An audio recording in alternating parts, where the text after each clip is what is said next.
Olá, está no ar mais um Ver TV, um programa para quem gosta de televisão. Nós discutimos aqui toda semana o papel da TV na sociedade brasileira e você é sempre o nosso convidado. As lutas e as aspirações dos trabalhadores e de todos os movimentos sociais geralmente têm pouco espaço na TV convencional. Sindicatos e organizações populares estão enfrentando esse obstáculo com a criação dos seus próprios programas ou até mesmo montando canais de TV. O Ver TV de hoje discute essas experiências, seus avanços e suas dificuldades, num tema que foi sugerido pelo nosso telespectador Ricardo Novaes, que mora no Rio de Janeiro. Para discutir esse assunto, nós convidamos o professor Luiz Fernando Santoro, da Escola de Comunicações da Universidade de São Paulo e fundador da Associação Brasileira de Vídeos Populares. Walter Sanches, presidente da Fundação Sociedade, Comunicação, Cultura e Trabalho, gestora da TV dos Trabalhadores, a TVT. E Diogo Noventa, diretor e dramaturgo de teatro e vídeo da companhia Estudo de Cena. Ele participou do coletivo de vídeo popular de São Paulo. Muito obrigado aos três por terem aceito o nosso convite. E antes de começar a conversa, vamos saber mais um pouquinho sobre o tema de hoje. Vamos ver. Não querem negociar com os metalúrgicos de São Bernardo, Santo André e São Caetano. Exatamente porque é onde está a maior convulsão trabalhista brasileira. E é onde está o exemplo da greve de 1978. As greves dos metalúrgicos do ABC paulista em plena ditadura tornaram-se um marco na história recente do sindicalismo brasileiro. Deram forte impulso na luta que trouxe a democracia de volta ao país. Mas mostraram também um dos piores momentos do telejornalismo brasileiro, com coberturas distorcidas que não revelavam as reais dimensões do movimento grevista. O Sindicato dos Metalúrgicos do ABC completou ontem, 12 de maio, 54 anos de existência. A história dos trabalhadores desta categoria se mistura com a de muitos outros. A TV dos Trabalhadores, hoje no ar, começou a ser idealizada naquela época. Foi a forma encontrada para romper com o bloqueio informativo existente. No entanto, a concessão do canal só foi obtida depois de mais de 2 décadas. Sem um canal próprio, a TV dos Petroleiros do Rio de Janeiro transmite seus programas através das TVs comunitárias do Rio e de Niterói. O Grito dos Excluídos 2013 trouxe para o centro do Rio de Janeiro diversos movimentos sociais em luta no estado. O protesto esse ano contou com forte repressão policial, depois dos levantes populares de junho e julho. Em São Paulo, a TV comunitária transmite o programa Câmera Aberta Sindical, com entrevistas e informações de interesse dos trabalhadores. A TV Movimento buscou o caminho da internet para veicular sua programação. Sem estar vinculada a um sindicato ou a um grupo específico, ela se apresenta como um instrumento de apoio aos movimentos sociais. Outros exemplos de fazer televisão de forma não convencional são as chamadas TVs de rua. Não estão nem no sistema aberto, nem no sistema a cabo. Estão nas ruas, em praças públicas, sindicatos ou instituições, com a finalidade de dar voz a movimentos sociais. Na maioria das vezes, a elaboração de roteiros, a gravação e a edição são feitas com participação da população, por uma equipe de produção vinculada a alguma entidade, como ONGs, igrejas, universidades, associações de bairros e sindicatos. Ô Sanches, vamos começar com você. Em tempos de internet, com o crescimento real da internet, a Fundação Perseu Abramo, aliás, nós fizemos um programa sobre isso, mostrou que 43% da população já se informa pela internet, embora 94% o faça pela televisão. Ainda é o grande veículo para informar e entreter as pessoas. Nesse tempo de internet, qual é a importância de termos uma TV dos trabalhadores em sinal aberto? Como é que dá para conciliar essas duas coisas, se é possível conciliar? Eu acho que a televisão ainda vai ter um papel muito importante durante muito tempo, porque ela já ficou uma coisa praticamente universalizada no Brasil, né? E também com o aumento das TVs a cabo, enfim, ela ainda é um canal ainda pelo qual muita gente se busca entretenimento, informação, etc. Mas eu acho que são plataformas que estão se combinando, né? A internet... A TVT está na internet? Está em todas as plataformas possíveis e imaginárias. A gente procura abrir todas as portas, né? Mas, efetivamente, muita gente ainda busca a TV aberta para se informar e para se entreter, né? São plataformas complementares. Eu acho que uma não mata a outra. E eu acho que o telespectador, nós estamos falando para todo o Brasil, quer saber como é que sintoniza a TVT em sinal aberto. Bom, em sinal aberto, infelizmente, nós só estamos aqui na Grande São Paulo, né, na região do Alto Tietê, por enquanto. Em breve, esperamos estar aqui também em toda a Grande São Paulo, quando tiver o rearranjo dos canais digitais, antes de apagar o sinal analógico aqui, em toda a Grande São Paulo. E estamos em TVs, na TV a cabo, né, nós estamos num canal da NET, né, e da GVT na região do Alto Tietê e em alguns outros lugares, através de TVs comunitárias. Mas demorou muito tempo para conseguir isso, né? Nós mostramos aqui no vídeo. 27 anos. Desde aquela época das greves. A ideia surgiu mesmo ali.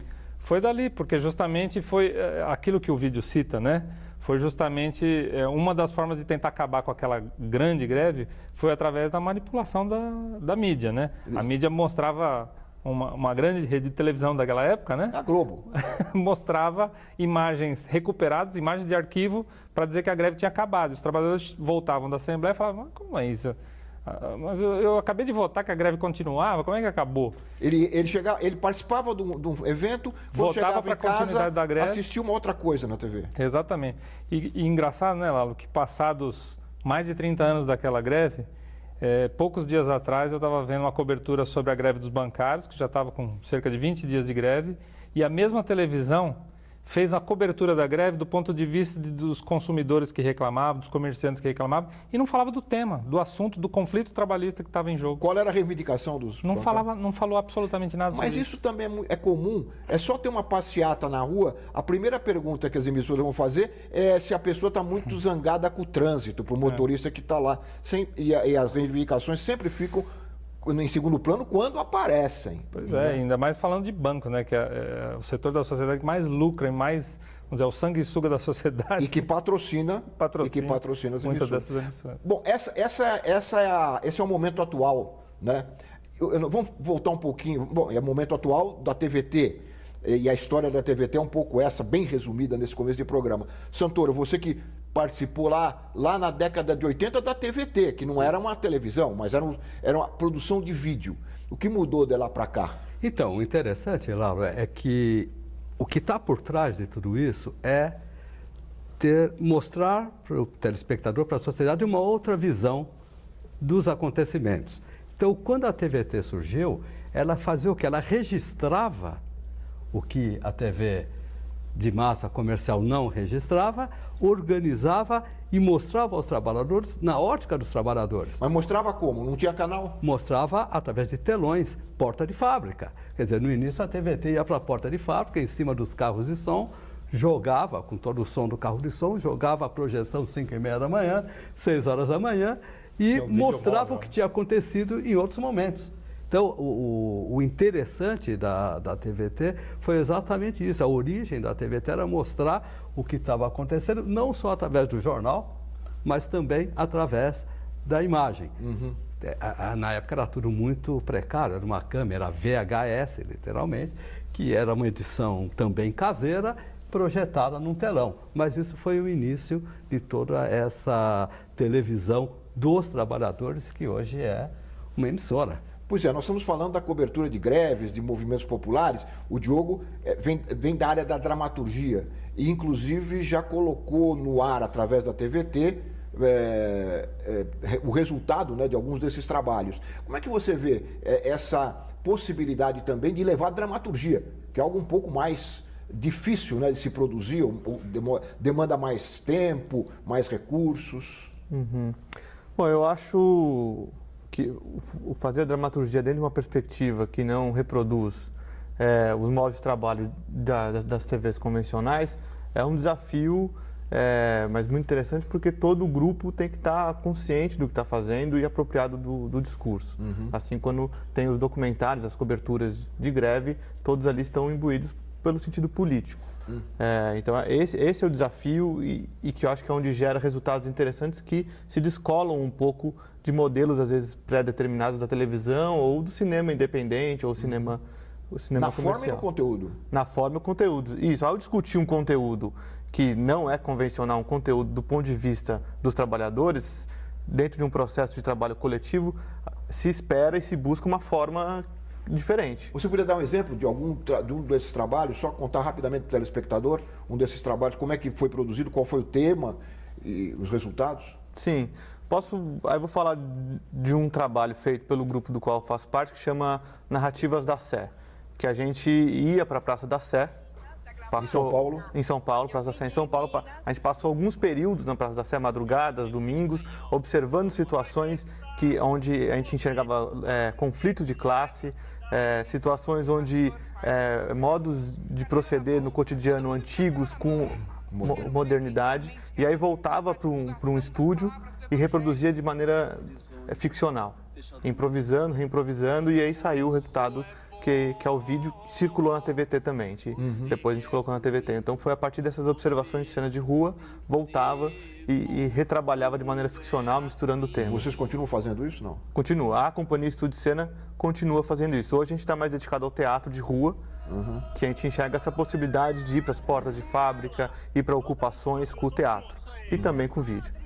E qual foi o retorno disso na TVT? Você tem, como é que o telespectador reagiu a esse tipo de trabalho, Sanches? Na verdade, nós temos, foi durante um período, né, que foi feito durante um ano, né, esse trabalho lá, e ficou lá registrado no nosso site, né. Até hoje ainda tem comentários, né, mas a gente não tem como medir na TV aberta, né, porque na radiodifusão convencional precisaria ter Ibope custa uma nota, é meio proibitivo para nós. Né? A gente pode medir a reprodução disso na internet. Né? Santoro, e o acervo, quer dizer, dessa história toda? Né? A associação, ela não existe mais. Não mas existe. E o acervo? Porque vocês têm registrado a história do movimento sindical, de uma época. Então, esse acervo, na verdade, eram centenas de vídeos que na época, anos 80, eram emprestados, eram alugados.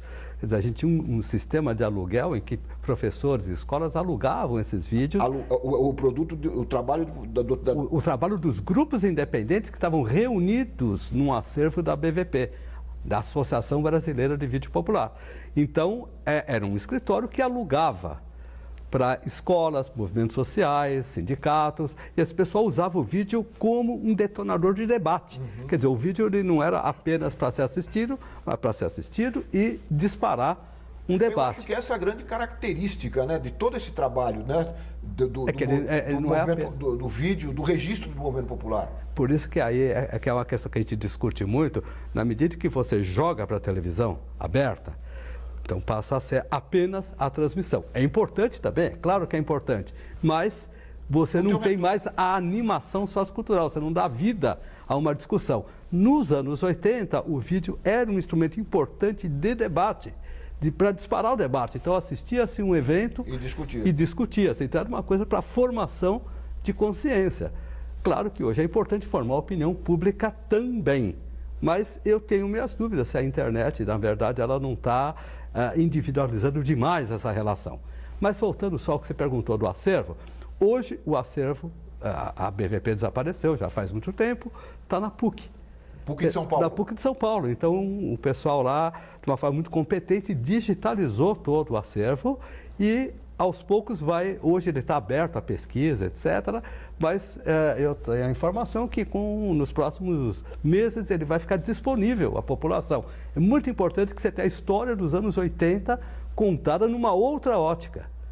E a diversidade dos conteúdos é fantástica. Se o cara for fazer uma pesquisa, se a pessoa for fazer uma pesquisa numa emissora comercial, como você mencionou, Sanches, vai saber de uma história, né? E se for lá, vai saber de outra história. Movimentos indígenas, sindicatos, ocupação, moradia, enfim, é uma coisa fantástica essa história sendo contada numa outra ótica. Agora, você falou uma coisa interessante que eu não queria perder, que você aventou a possibilidade de que a internet esteja individualizando demais as relações e impedindo esse debate que o vídeo provocava. Você acha isso? Vocês acham isso? Eu acho que, na verdade, assim, eu posso citar um exemplo, né? Eu acho que a difusão são muitos interesses, né? São muito difusos, né? Nós fizemos outro dia um programa a respeito da história. Nós temos um programa lá que chama ABCD em Revista, né? Que é jornalismo investigativo. E nós fizemos um documentário em 2 programas sobre a história da família Carvalho, que eram 5 irmãos, né? Que militaram na resistência à ditadura militar. E depois esse produto nós juntamos em 2 e fizemos como um formato de documentário mesmo. E houve uma exibição no Memorial da Resistência, pelo Núcleo de Memória, né, que são parceiros nossos, e fizeram uma exibição pública com debate. Então, quer dizer, exatamente aquilo que você falou. Acontece ainda, né? Depende dos atores sociais poderem usar. Nós mesmos usamos, não só como emissora, para colocar no ar e registrar em vídeo, mas nós também usamos, hoje passa pelo sindicato alguma coisa em torno de quase 4.000 trabalhadores em cursos de formação profissional e sindical, e a gente usa como recurso pedagógico muitas vezes os vídeos. Sanches, eu vou ter que fazer um breve intervalo. Nós voltamos já com o Ver TV, que conversa aqui com os nossos convidados sobre as TVs dos trabalhadores e dos movimentos sociais. Nós voltamos já.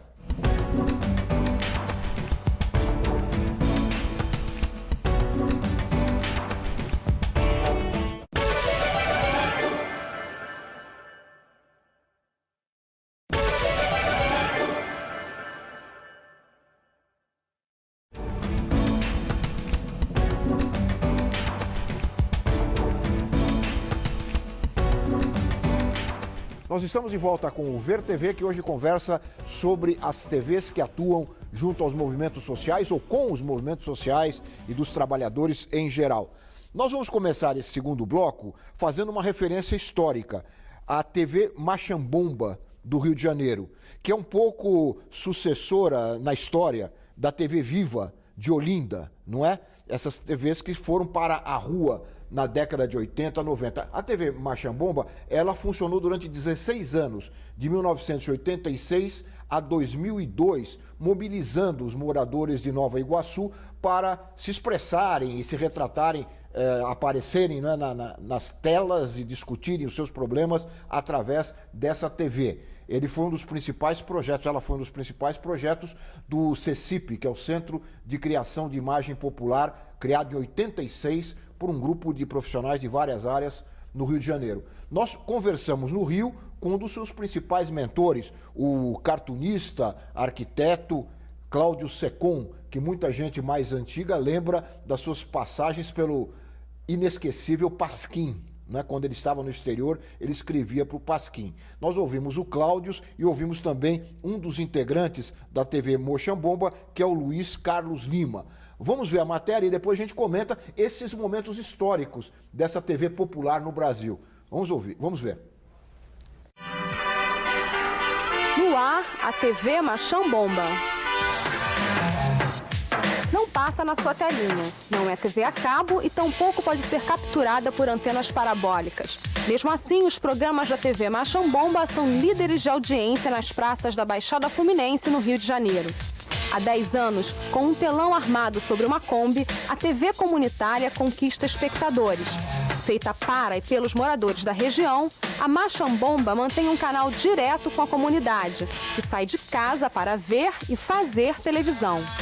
A gente produzia a partir das demandas da Associação de Moradores, de grupos vários, trabalhávamos com esses grupos, no início com os adultos, mais tarde com os jovens, criamos os repórteres de bairro, e esses produtos que eram feitos com as pessoas passavam nas praças públicas. Então, 30 praças ao redor de Nova Iguaçu, ou do que era então Nova Iguaçu, hoje está dividido em vários municípios.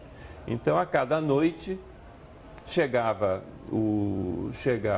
uma Kombi com um telão em cima, fazia o anúncio de que ao anoitecer haveria uma sessão e as pessoas saíam de suas casas, onde tinham a televisão, onde estava passando a novela, ou o telejornal, ou um jogo de futebol, para vir para a praça e se verem a si mesmas. E no final a gente tinha a chamada câmera aberta. Então a câmera aberta significava o seguinte: as pessoas assistiam aquilo ali em pé, na praça, interagindo, e no final podiam emitir uma opinião, complementar uma informação, discutir, divergir, etc.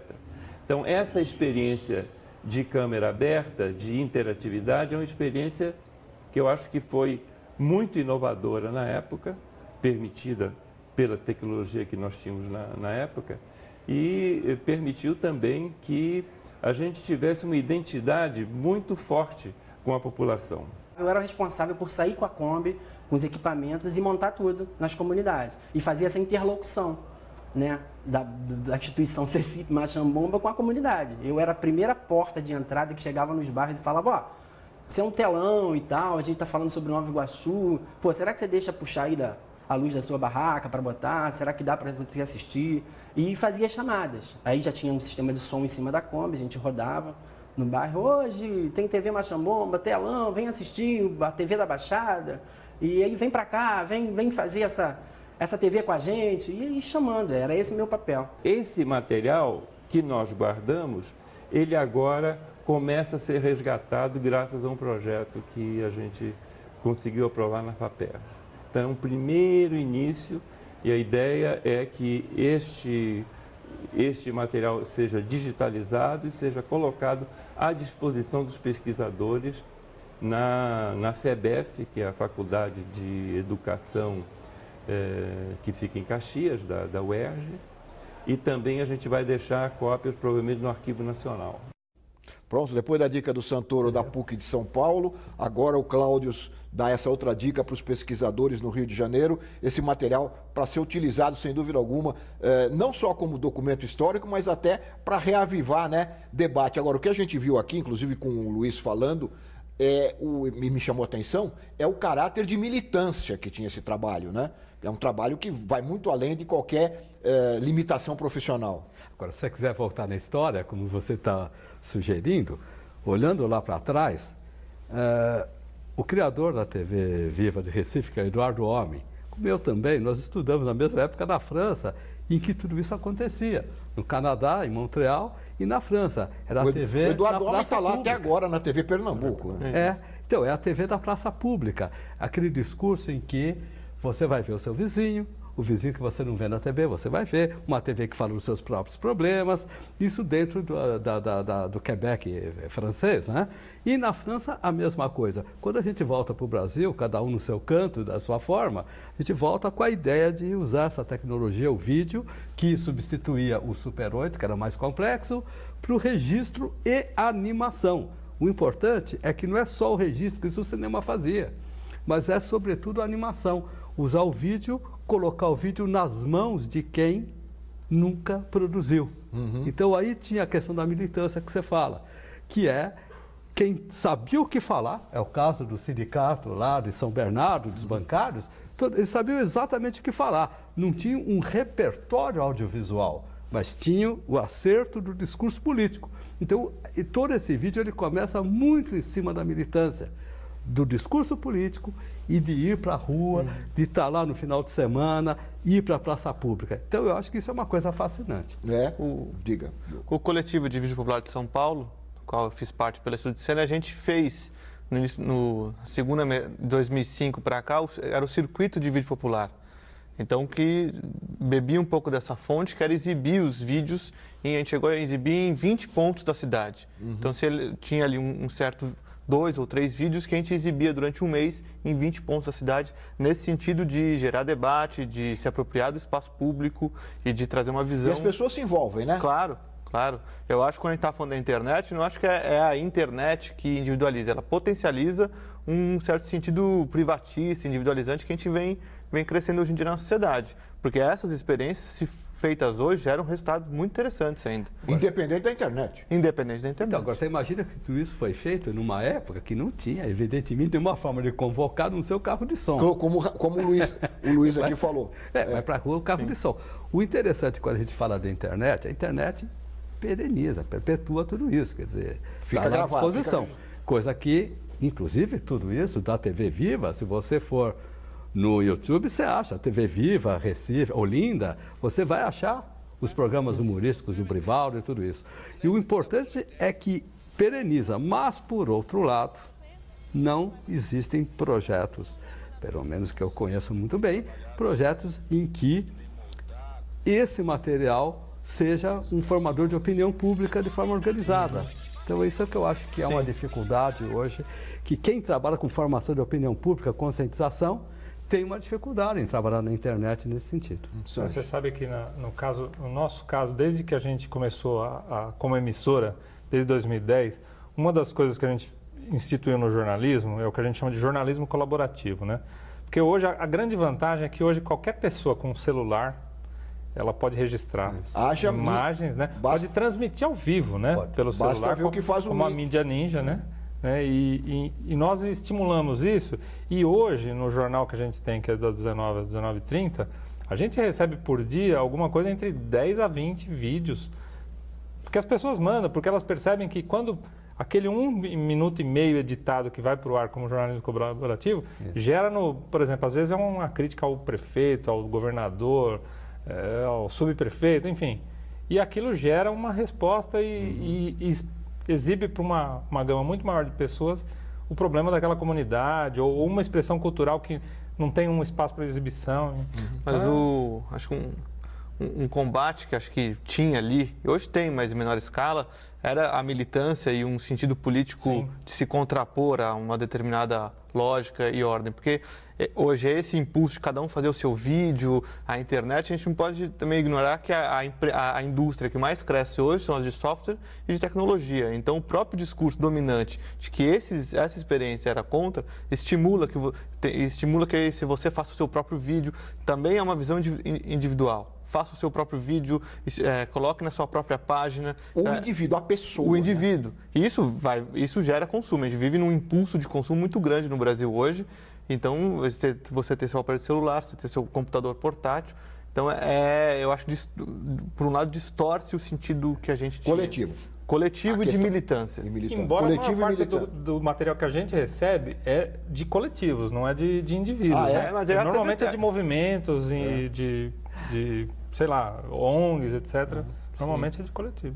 Lauro, eu queria fazer um comentário. Nesse aspecto, é claro que a televisão, ela pode ser, pegando a carona no que você está dizendo, o elemento galvanizador de todo esse material. Existem experiências, principalmente nos Estados Unidos, Deep Dish TV, Democracy Now! O que eles fazem? Eles pegam grandes temas e recebem contribuição dos Estados Unidos inteiros, TV pública, produtor independente, TVs alternativas, juntam tudo isso, organizam e fazem uma série. Desemprego, entendeu? A guerra, enfim, e tudo. Então são visões diferenciadas daquele tema, organizadas e redistribuídas na TV. Vai para o ar, fica na internet. Então, serve, como você falou, em multiplataforma. Então, eu acho que o interessante é a complementação de tudo isso. Doutor, então vamos ver mais uma experiência do NPC. O NPC é o Núcleo Piratininga de Comunicação, que funciona no Rio de Janeiro, é quase que uma escola sindical nacional, promove grandes cursos anuais com dirigentes sindicais da área da comunicação, comunicadores sindicais. E eles têm também um canal de TV que trafega pela internet. A Santiago é a responsável pelo núcleo de TV do NPC e ela deu esse depoimento para nós, para a gente conhecer um pouco desse tipo de trabalho. Vamos ouvi-la. O NPC entende que os trabalhadores eles têm de ter a sua própria comunicação. Uma comunicação que comunique o que lhes interessa, o que diz respeito à sua classe, uma comunicação que diga quem são os trabalhadores, onde vivem, como vivem, quais são suas ideias, seus planos, seus sonhos e o que eles querem para eles e o que eles querem para a humanidade. O que é a TV NPC? A TV NPC é entender a magia que é a televisão. O povo brasileiro gosta de televisão, assiste televisão. A televisão ela é maravilhosa porque ela une o texto, a produção do texto, a voz, a imagem, o momento, a história.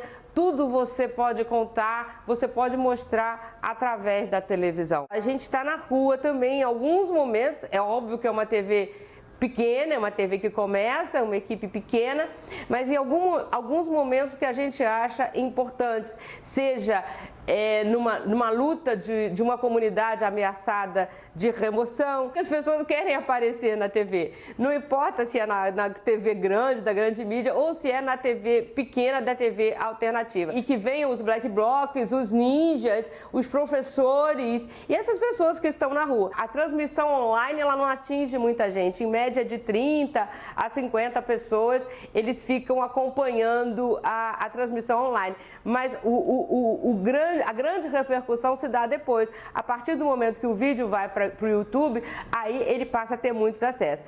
A ideia nossa com a TV NPC é incentivar o seu uso, mas não só. É ir para a rua, é estar nos lugares, levando a nossa produção para conversar com os estudantes nas escolas públicas, para conversar com os moradores nos bairros populares. Ou seja, a gente produz, e depois a gente vai conversar com aqueles que são as personagens da nossa produção. Fica um pouco diferente do que fazia o vídeo popular ou não, essa última proposta da Cláudia? É a mesma coisa. É a mesma coisa, né? É a mesma coisa, quer dizer, na verdade, tudo depende do que você pretende.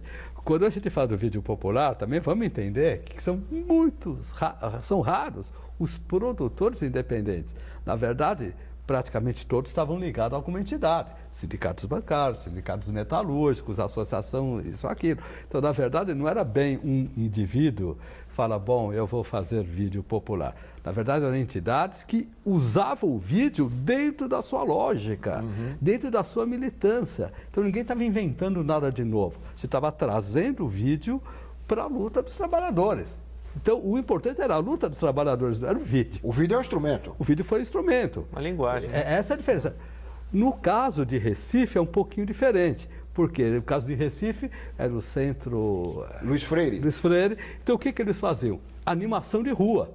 É outra coisa, era um lazer crítico.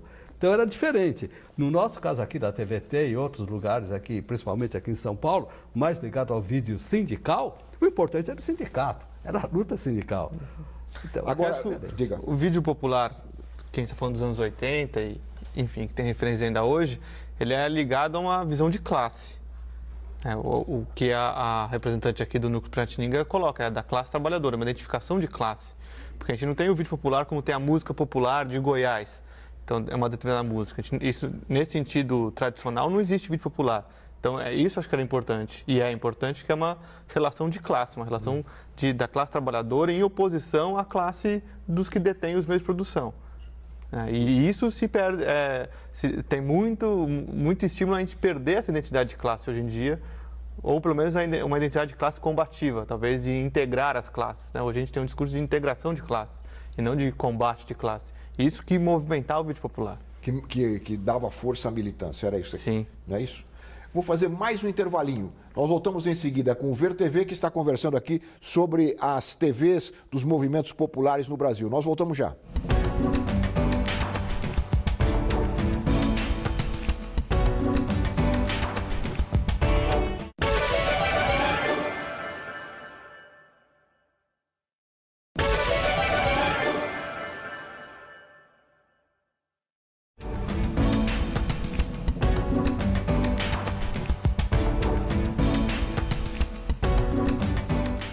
Nós estamos de volta com o Ver TV, que conversa hoje sobre as TVs que trabalham junto aos movimentos sindicais, aos movimentos sociais.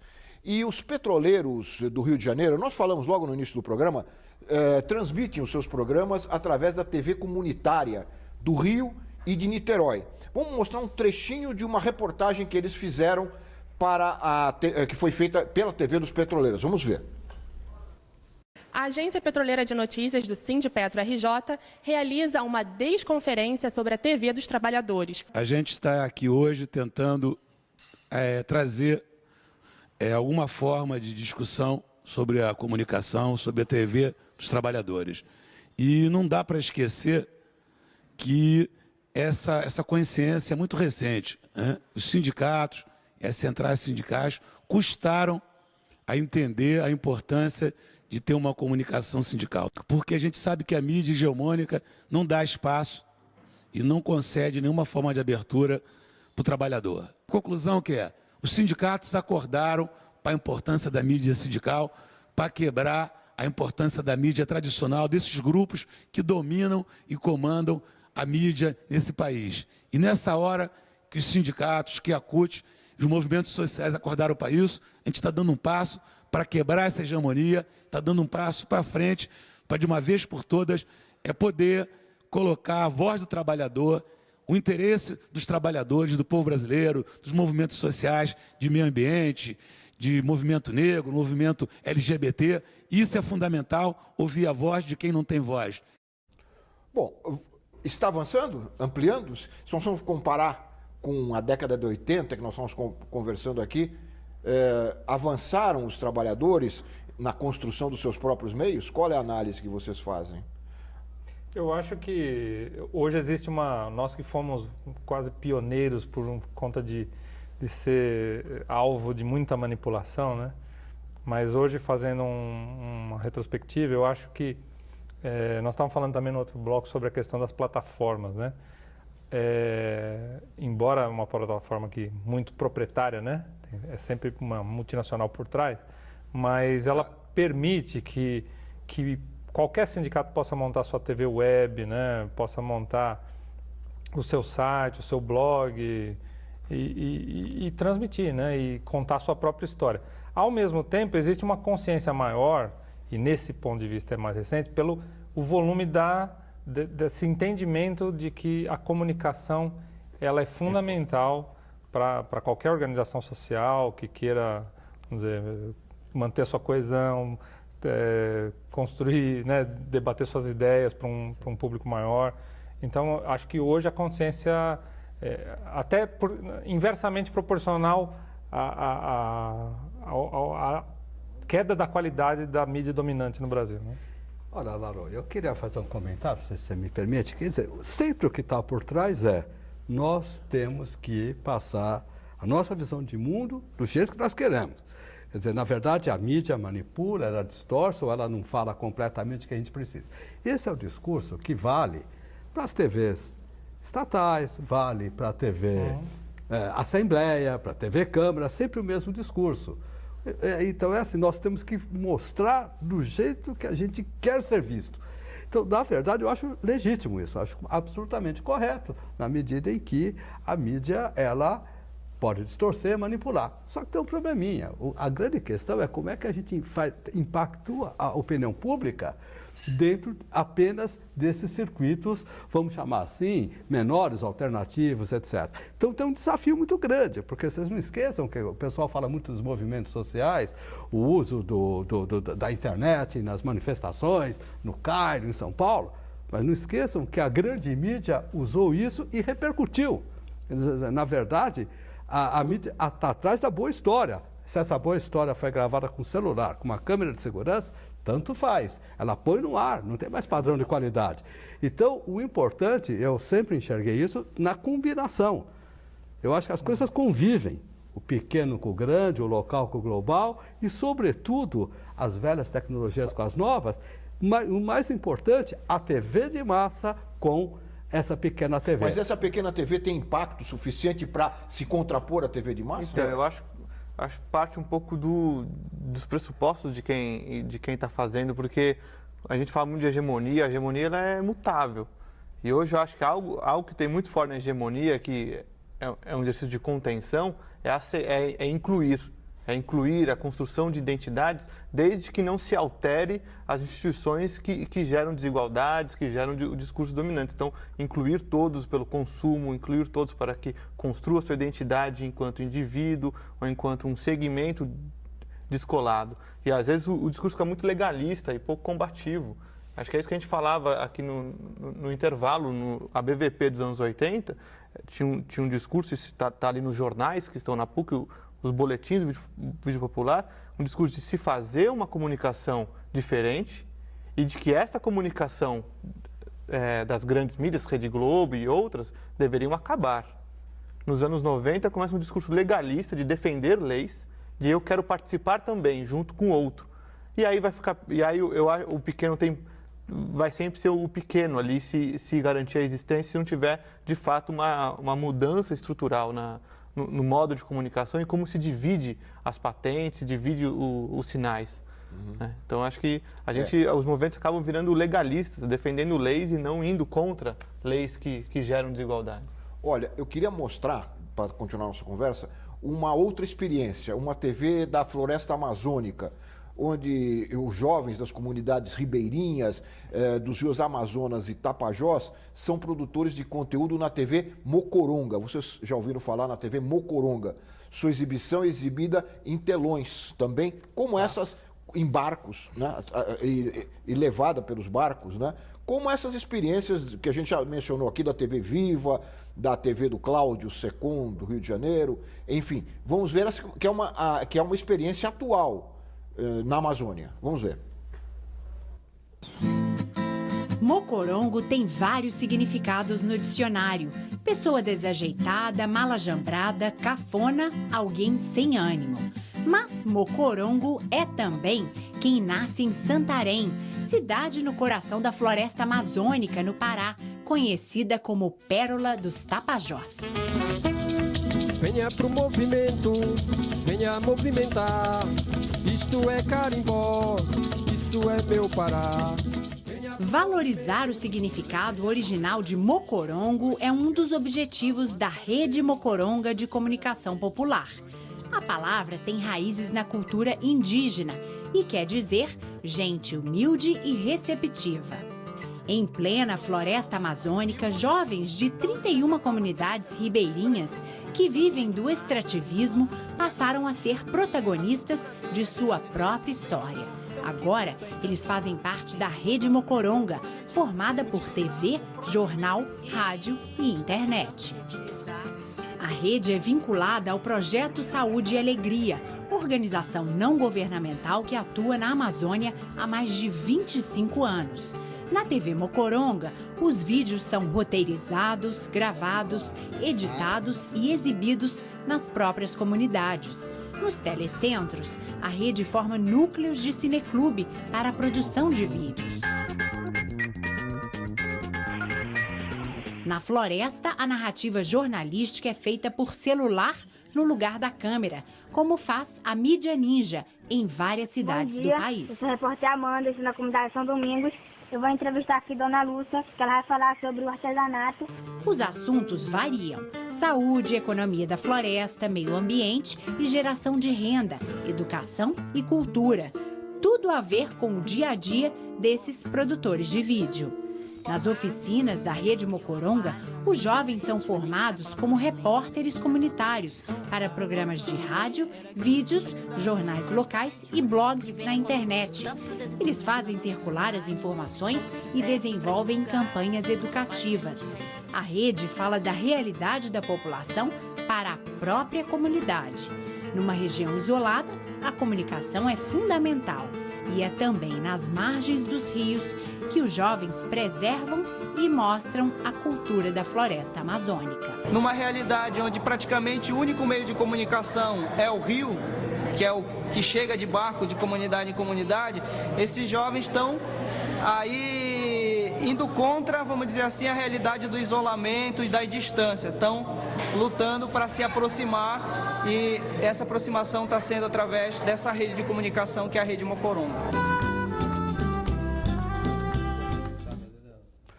Ô Santoro, você que já trabalhou lá em Roraima, aliás, o nosso programa tem uma grande audiência em Roraima. Eu estive lá e pude constatar isso. Você conhece um pouco dessa realidade? Eu conheço essa experiência especificamente, que é uma experiência já consolidada. Na verdade, eles trabalham na área da saúde e o vídeo entra dentro de um projeto mais amplo. Na verdade, não é apenas o vídeo. É um projeto muito importante, já tem mais de 2 décadas, e, na verdade, o que está acontecendo é uma modernização. Eu acho muito importante. Com a tecnologia. Modernização. Na medida em que antes você fazia com uma câmera, que custava caro, hoje você faz com inúmeros celulares. O conceito é o mesmo, a estética é a mesma. Se você reparar bem, né, o enquadramento, a narrativa é mais ou menos a mesma coisa. E isso tem um sentido muito grande. Acho importante esse conceito de você integrar os diferentes meios, rádio, internet, isso é fundamental. Hoje em dia não E outra coisa que me chamou a atenção, não sei se queria ouvir a opinião de vocês também, é o trabalho que esse tipo de ação faz de formar, né, comunicadores. Né? Eu acho que as novas tecnologias, a diminuição do tamanho, permitiu que as pessoas não ficassem mais assombradas, né? Não é um mistério mais, não é, Sanches? Eu acho que, essa é a grande, uma coisa que eu acho que tira um pouco o sono da mídia dominante hoje em dia, né? Que todo mundo pode com fazer. essa plataforma, teoricamente, e como o Santoro estava falando, né? Câmera de segurança hoje é a coisa mais... o grande repórter. É o grande repórter, né? Principalmente da faixa das 5 horas, né? Dos programas de sangue, né? Mas eu acho que a tecnologia, ela permite isso. E eu acho que a grande diferença, né, para fazer com que... Nós estávamos falando sobre a possibilidade de um vídeo de uma pequena comunidade e tal, ele poder ganhar amplitude, isso vai depender de como ele se relaciona em rede, né? Vamos dizer, que pode ser usado para o bem e para o mal, né? Claro. A rede pode ser usada para o bem e para o mal, mas se ele se associar, por exemplo, o fenômeno da mídia ninja, né?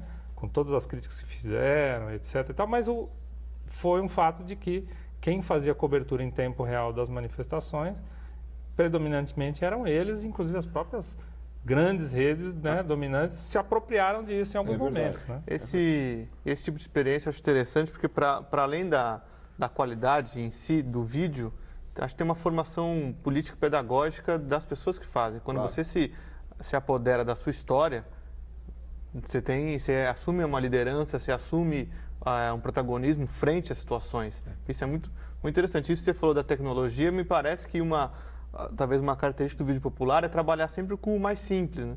Se antes era o VHS, hoje em dia é o celular. Então é a imagem com menos definição, com pouca profundidade. Então tem que entender também essa característica técnica do suporte para gerar sua linguagem.